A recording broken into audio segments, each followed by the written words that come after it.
Alright, ladies and gentlemen, welcome to Losers Round 4 of the Losers Bracket.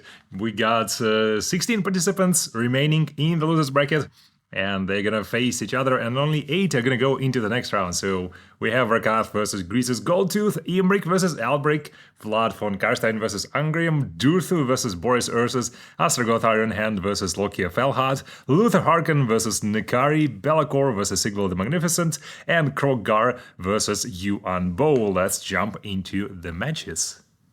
Alright, let's jump into the first match. This is gonna be Rakath versus Greasus, Goldtooth. Let's see how this goes for the fat ogre who has been demolishing the losers bracket so far. Let's see, Rakath charges into Greasus, Goldtooth. There we go, and let's see how this goes. Greasus obviously has huge anti-large bonuses, but so does Rakath. And Rakath has also a huge ward save against large, so Greasus buffs himself up to 931 strength. But Rakath is also, well, he's not that strong, but I think he's more consistent because Greasus, once he's buffed his gun, he has 30 melee defense, Rakath has 55, and he has the 10% ward save. So let's see how this one goes. So yeah, looks like Greasus is gonna get demolished in this one. Yeah, doesn't look good for Greasus at all. 1-0 for Rakath. Let's jump into the second match and see if Greasus is gonna do any better this time. He needs to do something about his melee defense, it's just not enough. Oh, he also has 10% ward save, nice. But I guess, yeah, maybe that's not working against Rakath that much, because Rakath has just huge bonuses versus large. He's affected by minus 24 melee attack from Greasus, but he has, yeah, this one, 10% ward save, on top of 10% ward save, 10 melee defense, if he has large opponents in range. And the Beast Cleoge gives him another bonus versus large, so he has a lot of bonuses, 30 bonuses versus large. Let's see how this goes. Rakath is looking down, but Greasus doesn't really have that much health, so let's see how this one goes. Rakath is down to 2700, Greasus is 2900. Looks like a very close matchup between these two, and 2200 versus 2500. Anybody could be the winner, but looks like Greasus, without the buffs, yeah, he just cannot handle Rakath, and looks like he might, no, he's gonna go down 2-0 for Rakath. Let's jump into the next match. This is going to be the battle in the skies. Alberic the Bordelaux, who managed to beat Louis Linker, versus Imrik. And if you compare the stats, Imrik is just much better in everything apart from speed and charge bonus. But Imrik has his own charge bonus buff, so that doesn't really matter. Let's see how this goes. Alberic charges into Imrik, and look at the damage. Alberic took almost, well, I would say almost half health in the first 30 seconds, and Imrik took almost no damage. So yeah, this is not really gonna be a competition. Imrik is gonna take the first, and the second match is gonna be a very easy 2-0 for Imrik. Let's jump into the next match. The last of the vampires versus the last of the dwarves. Vlad von Carstein, who is not that strong on paper, but he does have regeneration, versus Ungrim, who is a little bit more armored, unbreakable, and he has a bonus versus large, which is not gonna apply. Same amount of health, so let's see how this one goes as both of them charge into each other. Vlad has a few buffs, so he has this one, 60% ward save for 20 seconds, and he has a slight debuff, and let's look how this one goes. Ungrim, yeah, looks like Ungrim managed to land a few nice strikes on Vlad. Ungrim went to almost 1000 weapon strength, but looks like he's just not hitting Vlad that much, and Vlad is just sitting at, without doing much, he's sitting almost like at half health, and Ungrim is not breaking through his defenses. Well, Vlad is almost at half health, Ungrim is down to 50 health, and let's see if, no, looks like Vlad just manages to outlast Ungrim in the first match.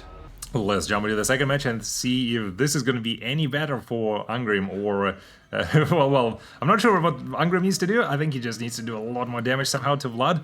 He is melee attack and defense. He has a lot of damage. Like, if he manages to land the strikes, he has 1000 melee attack and defense, but he gets debuffed by Vlad. Oh, that's what's happening. 25 melee attack, 25 melee defense. That is very little. So despite Ungrim having huge stats, I don't think he's just landing strikes on Vlad, who has 50 melee defense. Vlad has 70 melee attack, which Ungrim is not debuffing. So Vlad is landing his strikes very nicely, and let's see when this one goes. It's always fun to see lords that are not just knocking each other down all the time. They're very equal lords, equal mass, I guess. 900 versus, oh, actually Ungrim is heavier, interesting. So 2300 versus 600, but Vlad is just regenerating back, and let's see if this is gonna be enough for Ungrim, the last dwarf in the tournament. No, Vlad is gonna take 2-0, and Ungrim goes down, the last dwarf. Vlad goes into the next round. 2-0 for Vlad.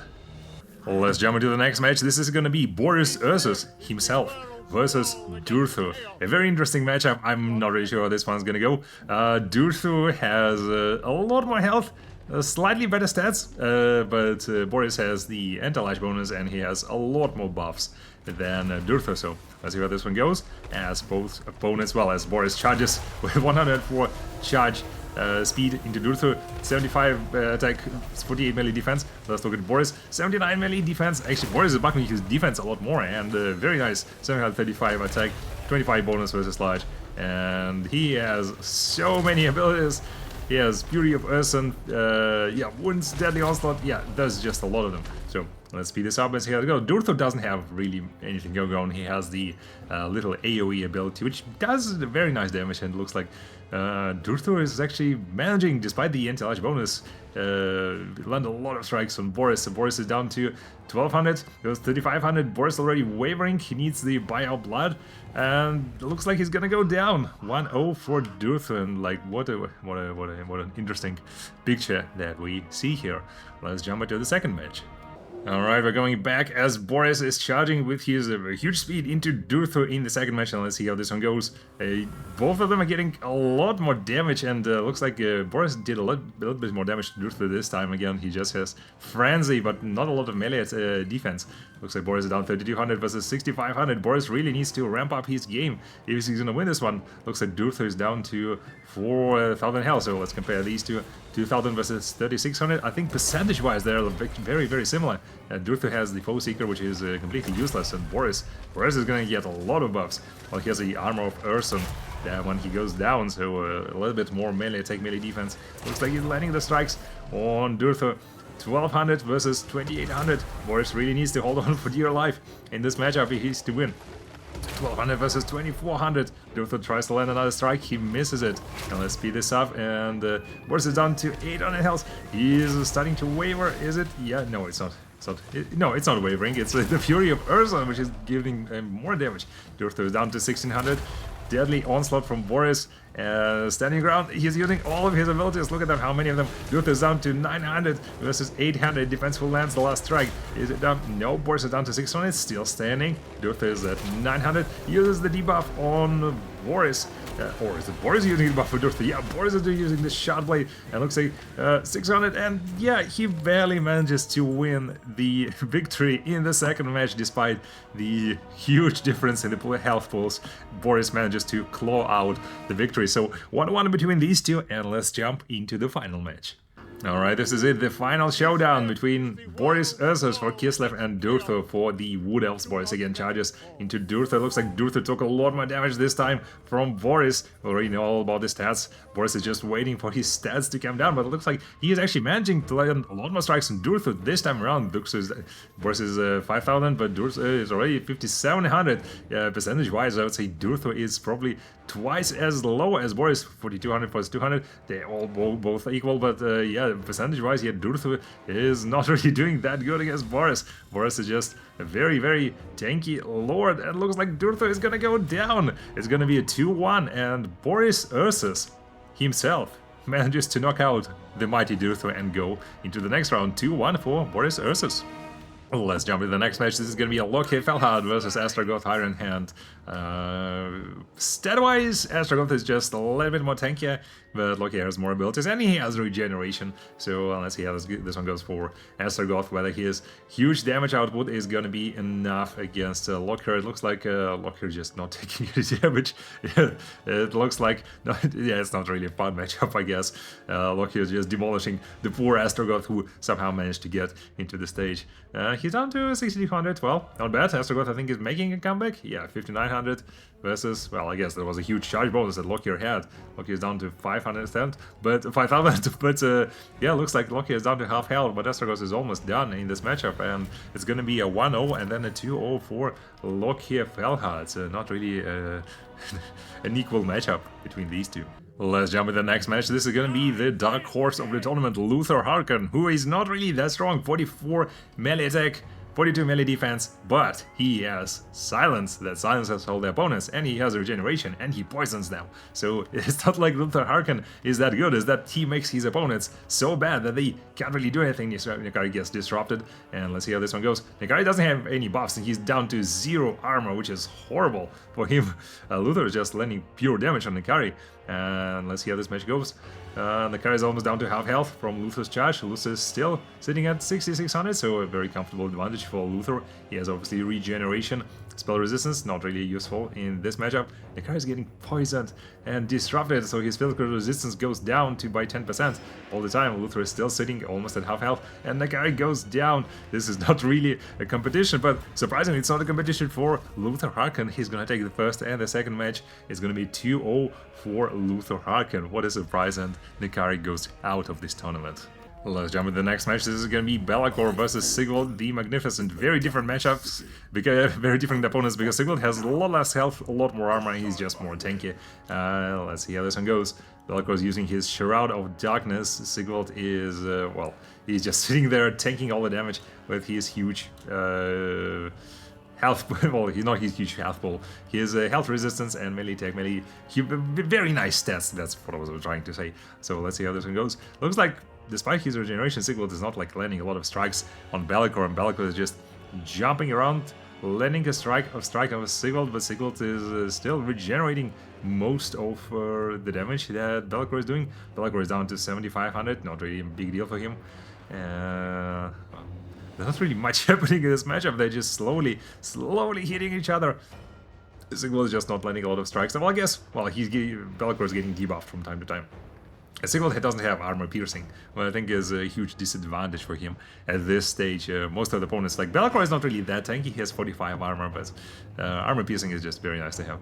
So Bel'akor is down to 4500, Sigvald is at 2800, his regeneration is about to run out. This is already almost 5 minutes into this matchup, as the opponents just keep on pummeling each other. Let's speed this up a little bit more, as not really much is happening. There we go, let's see, and yeah. Bel'akor is going to take the victory in this one after a very long battle between these two. Let's jump into the second match between these two and see if Sigvald will be able to regain his lost honor from the first one, as Bel'akor is again charging into him using his Shield of Darkness to negate all the damage. Sigvald has a few buffs that give him more, basically, weapon strength. He goes down to 700, almost like 800 weapon damage, and he gets a little bit of sundering, but that is, I guess, not enough for Sigvald. He really needs to do just 180 armor piercing damage, is not really that good. So let's see how this one goes. Sigvald is just getting knocked around sometimes, he's just regenerating all the damage. Bel'akor is down to 6100. They're just running around, landing the strikes, running around, landing the strikes. Yeah, it's a long matchup between these two. Well, Sigvald has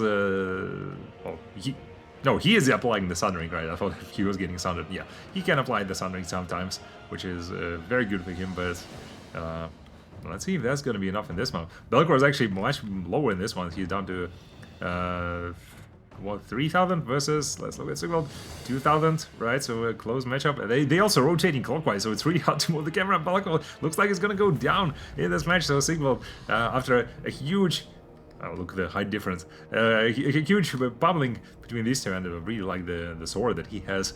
Sigvald takes the second match, so 1-1 between these two. Let's jump into the final match. Alright, the final match between these two. Let's speed this up as Bel'akor again charges into Sigvald. We're gonna watch this at fast speed and see if Sigvald is gonna... Yeah, looks like Sigvald is taking a lot more strikes from Bel'akor this time. It all depends if Bel'akor can land his strikes. It looks like he's landing a lot and not really taking a lot of damage, so I'm just gonna spare you the pain of this matchup. So it's gonna be 2-1 for Bel'akor, who goes into the next round.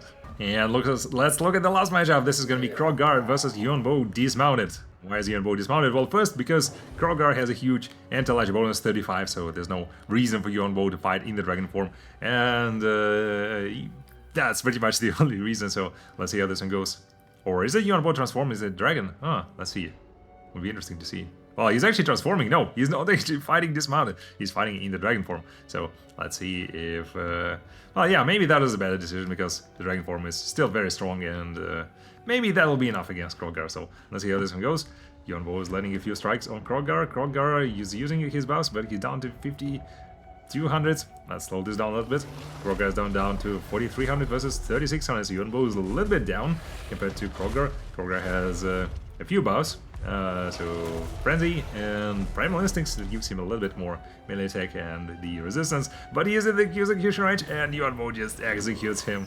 Poor Kroq Gar goes down in the first match between these two. And let's jump into the second match as again it's Yuan Bo versus Kroq Gar. Yuan Bo actually is flying, that's not what I remembered, but yeah, he is flying into Kroq Gar. Let's see if this is gonna go well the second time. Kroq Gar is using his buffs and there we go, Swiftness of Itza. Deadly Onslaught, but looks like he's I would say a little bit below Yuan Bo, but Yuan Bo uses the execution and Kroq Gar goes down. Yeah, this ability is just so nice to have in this tournament. So 2-0 for Yuan Bo. So here are the results from the losers round 4. We have Rakath versus Imrik, Vlad von Carstein versus Boris Ursus, Lokhir Fellheart versus Luthor Harkon, and Bel'akor versus Yuan Bo, who managed to get to round 5. Only 8 lords left in the lower brackets, and these will be some really interesting matchups to see, especially Rakath versus Imrik. I have no idea where this is gonna go. Vlad versus Boris, I think Boris might take this one because his charge bonus is just so good. Lokhir Fellheart versus Luthor Harkon again. It's really hard. I always think I really like Luthor. I think it's so fun to watch him because he's just demolishing all his opponents. So I'm gonna bet on Luthor. And Bel'akor versus Yuan Bo. Again, very hard to say, both very strong lords. So this has been losers round 4. Alright, ladies and gentlemen, welcome to round 3 of the winners bracket of the grand final. We have just 8 lords remaining in the upper bracket. Goldtooth, Plaguefather, Tamurkhan, the Maggot Lords. That's going to be the first match, the battle of the Nurgles, I guess.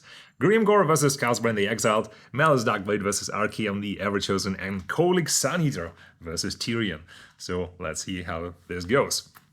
Alright, let's jump into the first match on the ice field as we see Tamurkhan, the Maggot Lord, fighting Goldtooth, Plaguefather. Let's compare these two. Goldtooth is even more healthier than Tamurkhan, despite him having 12,000 health.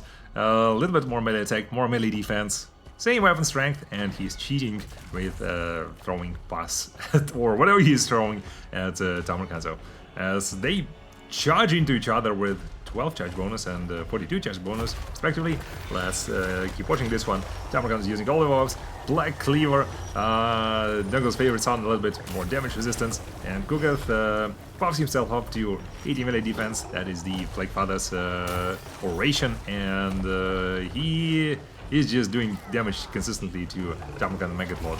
He is debuffing him with a slime trail, so that is very nasty. Minus 40 melee defense, and he's getting poisoned and under a constant effect of pestilent decay. So let's see how this match goes.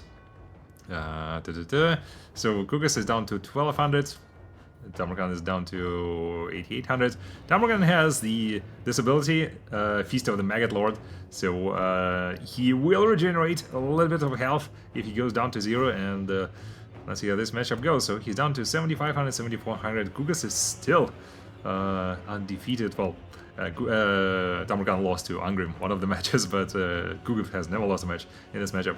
And Tamurkhan is also unbreakable, so that might be an advantage. I'm not sure if... well, Goldtooth is not unbreakable, but nobody managed to bring him down to the necessary amount.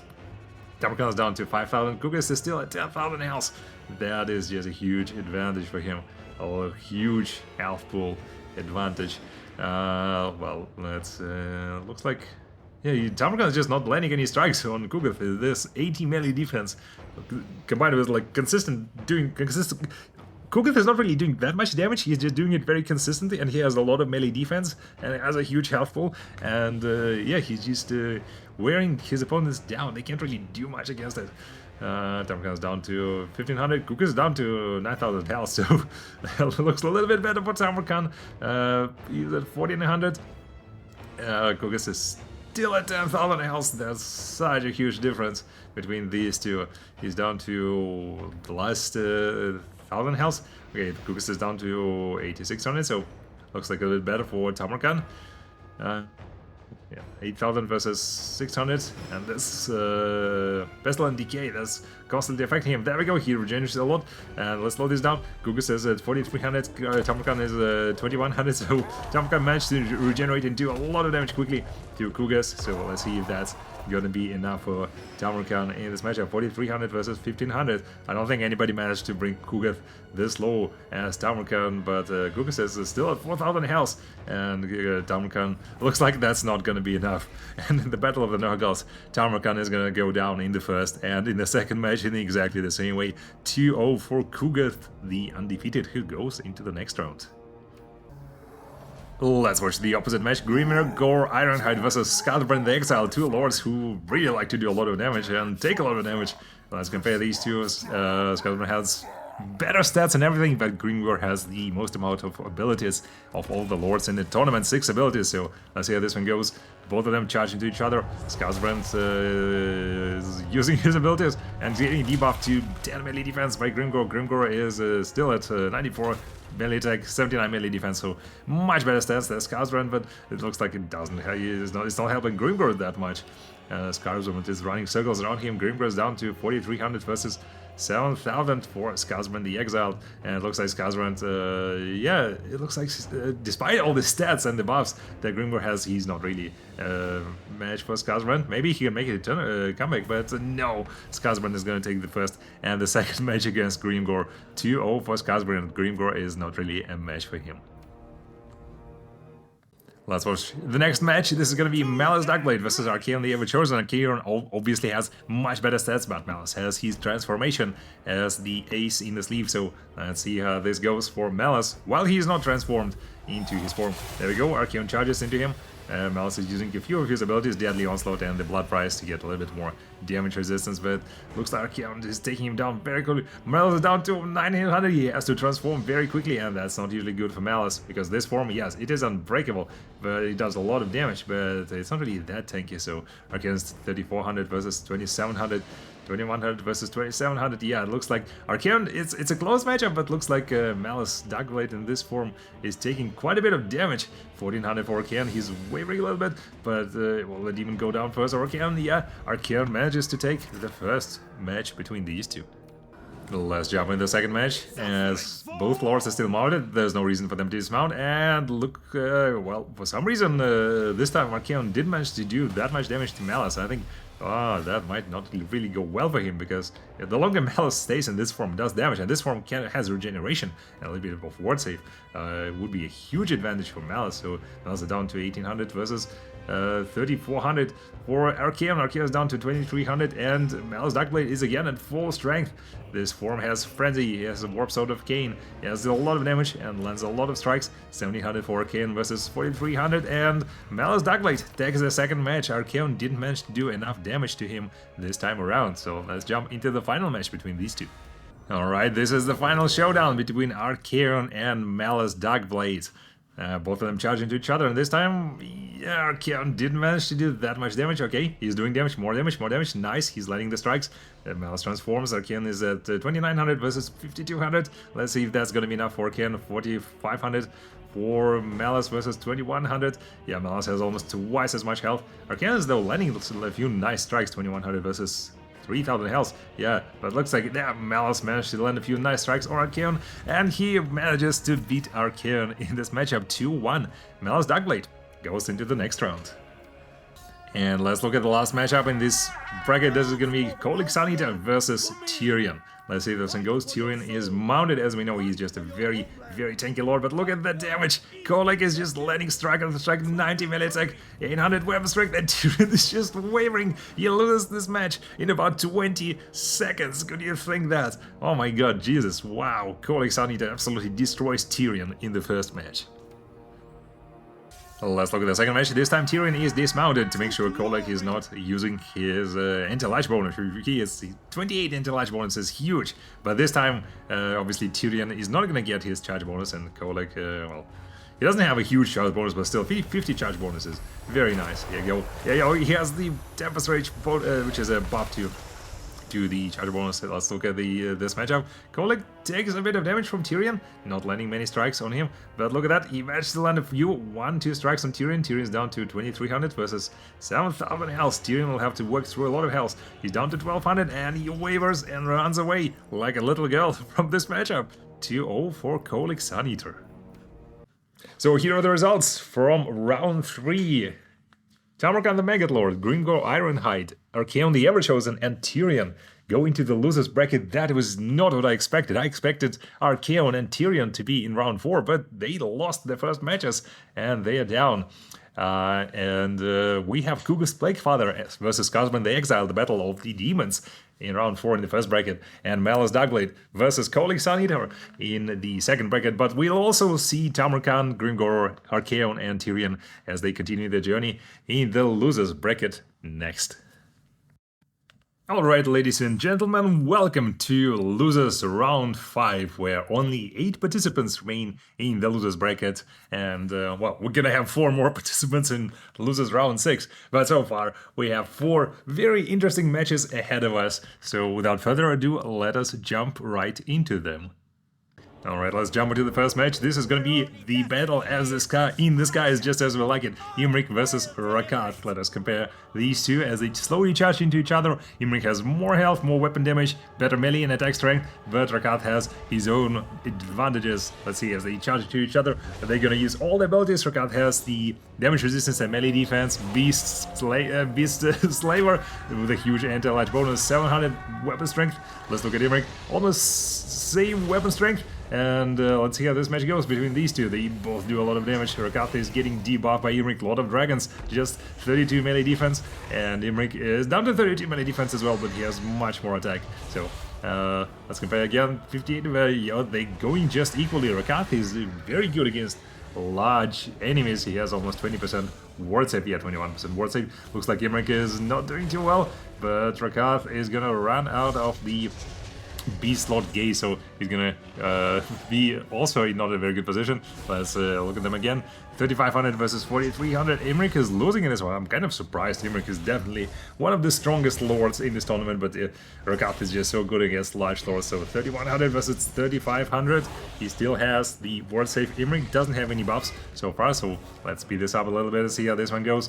And looks like Imrik is starting to waver. He's down to 2200 and Rakath is at 2300. Look at that. A very, very close competition between these two. 1900 versus 1800.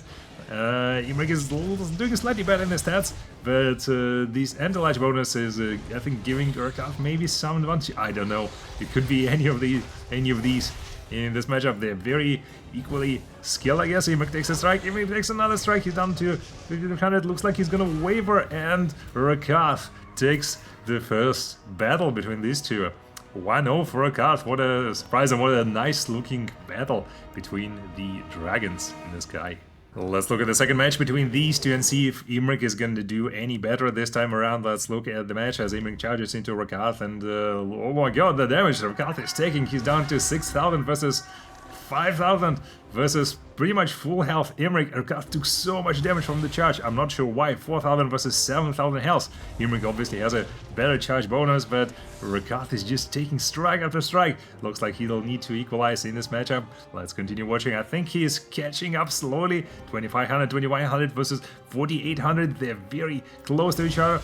Rakath is down to 1300. He's losing ground. He's wavering, but Imrik is down too high. He's down to 3000 health. Rakath is on his last 1000 health, 2800 versus 1300. I think Rakath is doing damage. He's catching up to Imrik, but he doesn't have that much time to do the catch up. 900 health versus 2000 health. He just needs 1000 health to catch up, and he will be the winner in this pair. Let's see if he can do this. 900 versus 1600. Yeah, he lands the strikes, but Imrik lands the strikes. 600 versus 1000 health. It could be anyone. 300, and I think like Rakath is wavering, and yeah, Imrik manages to claw out the second victory barely, and takes a very, very hard-earned victory in the second match. Wow, what a matchup. 1-1 between these two, and let's jump into the third match and see who's gonna be the winner. Alright, the final battle for, I guess, one of the best Lord in the sky, because the only one who's left flying in the sky is Lokhir Fellheart. So let's see how these two could go do and focus on this match. There we go, both of them charging into each other. Looks like both of them took almost the same damage this time around, so let's speed it up. And it looks like Imrik is a little bit in the lead. Rakath is starting to waver. 3600 versus 5000. Yeah, he's surprisingly behind Imrik again this time, and he needs to catch up. But well, let's see if he can do that. 2500 versus 4400.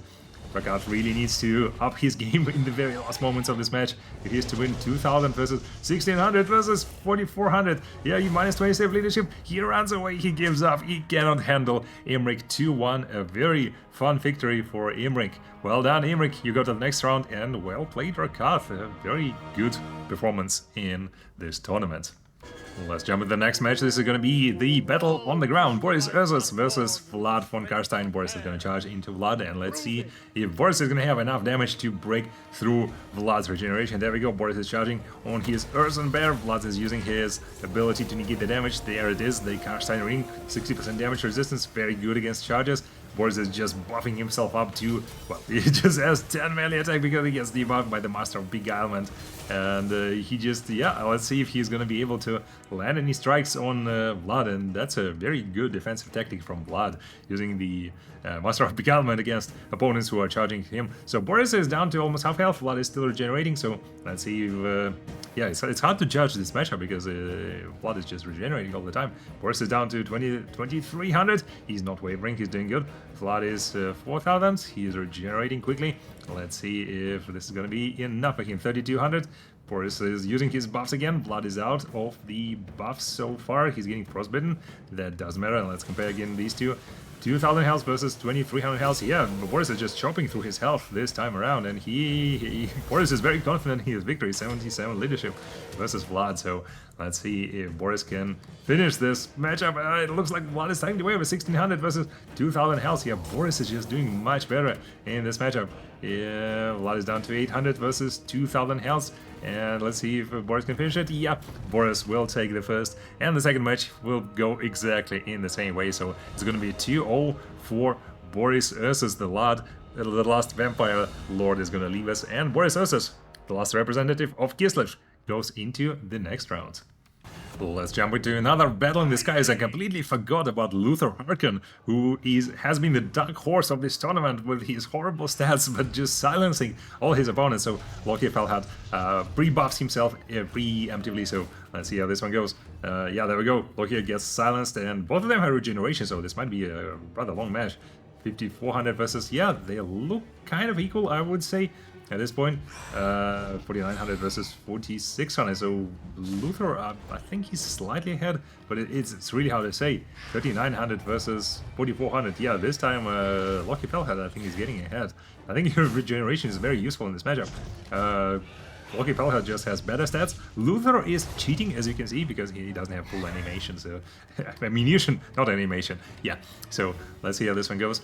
Luthor is down to 1900 versus 3800, so looks like Lokhir Fellheart is regenerating all the damage, and despite the silences and the debuffs and the poison, he still manages to stay ahead almost by 1000 health. Let's see if that's going to be enough. There we go, the match continues. Both of them are regenerating like crazy. 2800 versus 1700, so 1000 health more for Lokhir Fellheart. I think, yeah, the health bars didn't change a lot, so let's continue watching this one. There we go, Lokhir Fellheart lays another strike for Luthor. Luthor disintegrates, and Lokhir Fellheart is going to take a close victory in the first match between these two. Well, let's jump into the second match and see if Luthor Harkon can perform any better. Let's speed this match up and see if this is gonna go any better for Luthor Harkon, but looks like, well, it's just a very long match.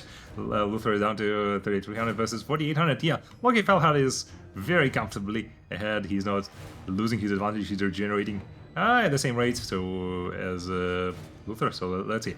840.4 health per second and 15 health per second, so Luthor generating quicker, but let's compare these two. Right now 1800 versus 2400, so again very close matchup, but Lokhir is still in the lead a little bit. 1400 versus 2400.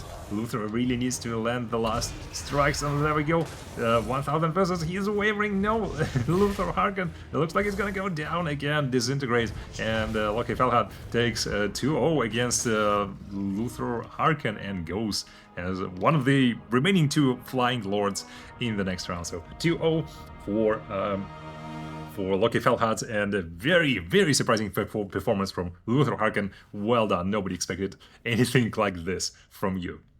And let's jump into the next match. This is going to be Yuan Bo versus Bel'akor. So Yuan Bo obviously is going to fight in his dragon form. There's no reason for him to use his bonus versus infantry, as both of them are very good flyers. So there we go, he has transformed, and let's compare these two. Bel'akor, Yuan Bo. Yuan Bo has less health, a little bit more damage. I would say they're mostly equal, so it's all gonna depend on their abilities. And Yuan Bo just has a melee buff. Bel'akor has the Shadow Shroud, which gives him huge damage resistance. So let's speed this up and see how this one goes. He has slightly better stats, I would say. There's a melee attack. Jesus Christ, Yuan Bo is just taking a lot of damage from Bel'akor, and Bel'akor is just not taking any damage from Yuan Bo in this matchup. 8900 versus 5500, 5100. Yeah, Bel'akor is just landing all the strikes. Maybe 70 melee attack against, well, Yuan Bo, he has 40 melee defense, which I guess is not a very good stat at this stage of the tournament. So yeah, Bel'akor is just not taking any damage, and he's wrecking slowly the Jade Dragon. Obviously, Yuan Bo has the ability to execute his opponents, but it doesn't look like it's going to work on Bel'akor. Bel'akor still has so much health that Yuan Bo is really struggling in this matchup. He's just not landing anything on Bel'akor. He needs to do something. 2200 for, and he's going to waver, I think. Yeah, and Bel'akor is going to take the first one. 1-0 for Bel'akor. Let's jump into the second match between these two and see if Yuan Bo is going to do any better this time around. Again, let's wait for him to transform into his dragon form. There we go, Bel'akor is still waiting. There we go, Yuan Bo is ready, and both of them are going to charge into each other again. I think this Shroud is just so good. 60% damage resistance against enemy charges is just incredible, and it looks like Yuan Bo again is taking so much damage from Bel'akor very quickly. He really needs to equalize. In this one, he's getting debuffed by the he was down to only 20 melee attack. So he doesn't have any good abilities, I would say. He has the one which the execution is a good one, and buffing up his melee attack, but Bel'akor has just so much more. So let's compare these two. 6600 versus 4600. So Yuan Bo again really needs to do something to make sure Bel'akor goes down to 20% of health, where he get executed. 3600 versus, yeah, he's just not landing the strikes. There we go, he's losing ground. He's using his execute ability on Bel'akor preemptively because he just needs to do something. 2700 versus, let's see, 4100. It's still a lot of health, and Bel'akor is not down. I think he's using his Shroud again. Yuan Bo is down to 2300 versus 3800, so still not in the execution range, and looks like he'll need to do something very quickly to make sure Bel'akor goes down. 3800 still, he's not landing any strikes on Bel'akor. Maybe this 70 melee attack is just so much better than what Yuan Bo has. He is wavering, and looks like he is gonna run away, and there we go. The last strike of Bel'akor takes down the mighty Jade Dragon, so 2-0 for Bel'akor, who goes into the next round. So here are all the results from losers round 5. Rakath loses to Imrik, Vlad von Carstein gets beaten by Boris Ursus, Lokhir Fellheart beats Luthor Harkon, and Bel'akor beats Yuan Bo. And the 4 of them go into the losers round 6.